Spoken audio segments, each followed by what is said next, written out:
Hello. Oh, hi, is that Debbie? Yes, speaking.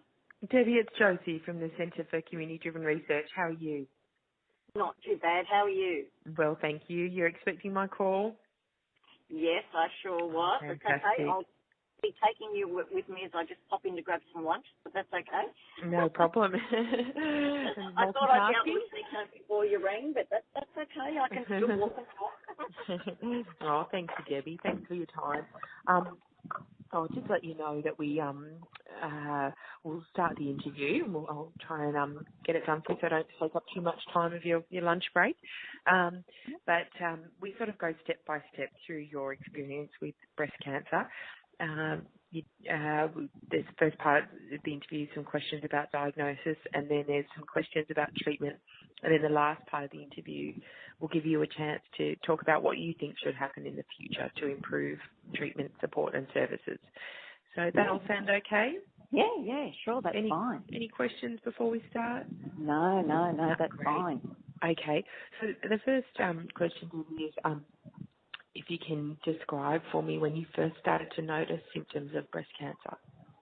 Yeah, well, I come home from work and normally get changed, take a shower type of thing. I done that and just noticed a lump and thought, oh, that's unusual. And then the next day thought, oh, I'll go to the doctor's. I'm one that always jumps onto everything really quick. And even then the doctor thought, oh, it might be a cyst. So he sent me off for ultrasound. And I had the ultrasound, got asked to wait in the waiting room. They then took me straight back in for a mammogram and done the mammogram 3 times.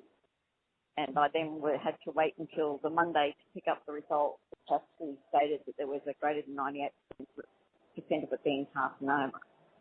So it then all sort of barrel rolled to there, off to the hospital and biopsies and lumpectomy, and I then had to have chemo and radiotherapy.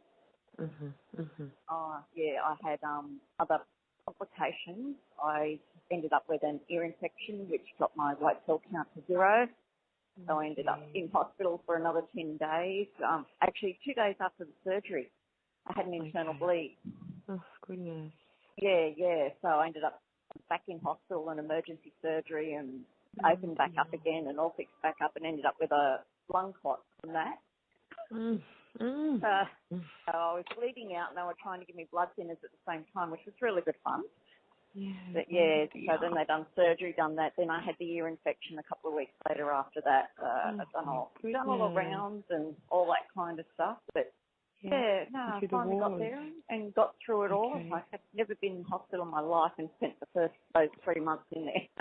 Oh, wow. Gosh, it's a baptism of fire in the hospital. Yeah. Oh, it's all worth it in the end. You don't worry about that. You just look at the end goal. Yep. So in terms of like when you were diagnosed, was it through the lumpectomy? Was that the test that was done that they did to make the final diagnosis? And was that and was that an oncologist who ordered the lumpectomy? Yeah, that was at the local hospital. Yeah, that came back as very highly rated, and they went straight in within a couple of weeks and operated, and the pathology came back. It was a high grade 3, but they managed to get it all. Okay, yeah. And Debbie, has anyone ever talked to you about having a test to see if you have any genes, or sometimes they're called biomarkers? I've heard of them, but I've never had one. Never had anybody offer it. Yeah. So do you know what that might mean in relation to treatment? No, I don't. And is it something you'd like to know about? It would be interesting, yes. I mean, once you've sort of been through it, you keep your eyes and ears open for everything. And like I had my daughters go off because it hadn't been heard of in my family. I was the first one to actually come across cancer. So, no one that we know of had it, but then in the past you don't know whether people are actually diagnosed with that kind of thing. So my daughters have all been tested and get regular checks and everything now. Their doctors know to keep an eye out for them, and we try and keep up with everything and get on with anything we can, Sure. So when you were first diagnosed with breast cancer, Debbie, how much did you know about your condition? Oh, not much. I hit the internet straight up and asking people and books and and just tried to get onto absolutely, You try and learn as much, and you do learn a lot, and the breast cancer nurses up here in Townsville are absolutely amazing. Yeah. Yeah. They Okay. honestly, they gave me so much information and so much help and so much assistance, and because Yeah. I went through a whole heap with everything, and they were beautiful. Oh, good. Good. So, are you able to tell me what your current outlook or prognosis is in regards to your breast cancer?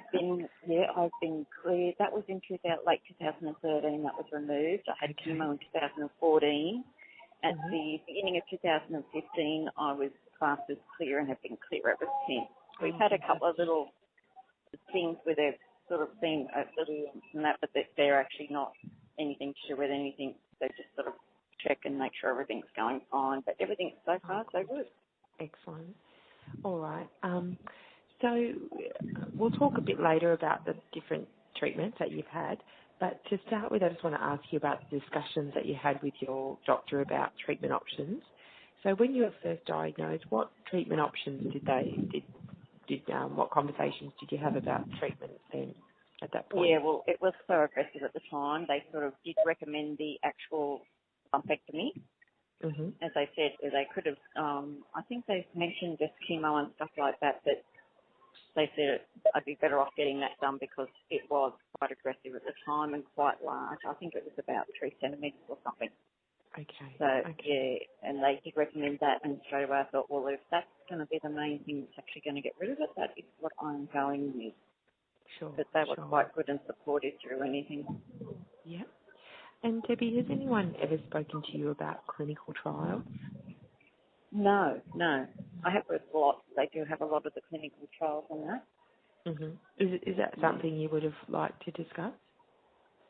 Clinical trials would have been good because, I mean, in my books, clinical trials are where we get a lot of our cures and that from and everything that can help people. So if we can help while you're here, that might help someone down the road, that would Mhm. be something I Mhm. would have been interested in, yeah.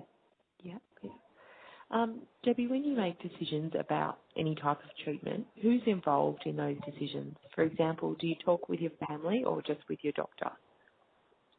Well, I did speak to my daughters mainly. My Mhm. sons, Mhm. well, boys aren't really into that thing. Mhm. Yeah, I Mhm. was Mhm. single at the time.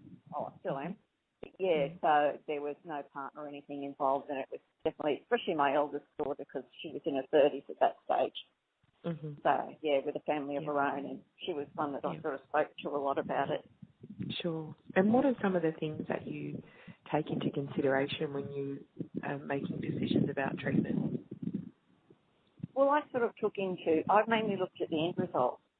Yeah. It was Yeah. like, what is going to get me the best result? I Mhm. mean, everything nowadays has side effects.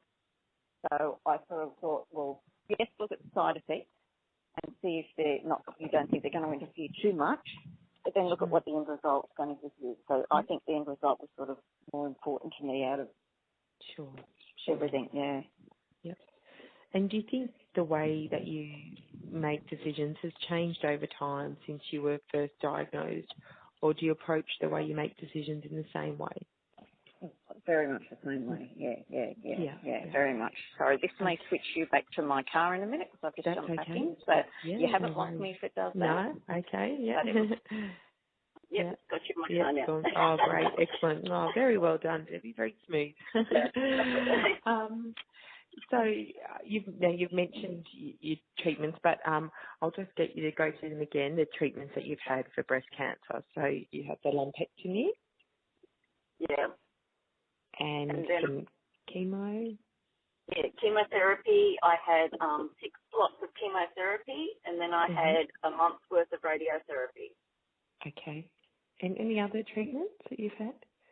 No, that's it. No. Okay. So can you tell me about the side effects for each of those? So the side effects from the chemo we'll start with. Yeah, well, the chemotherapy, I found, like, my first day after the chemo, the day I had it the first day after, I was quite fine, but then the second day was the one where I'd be nauseous and quite tired and lethargic and whatnot. But apart from that, I wasn't too bad. I was quite lucky with a lot of the side effects with the chemo. Yeah, that wasn't Okay. too bad at all. Yeah. And what about the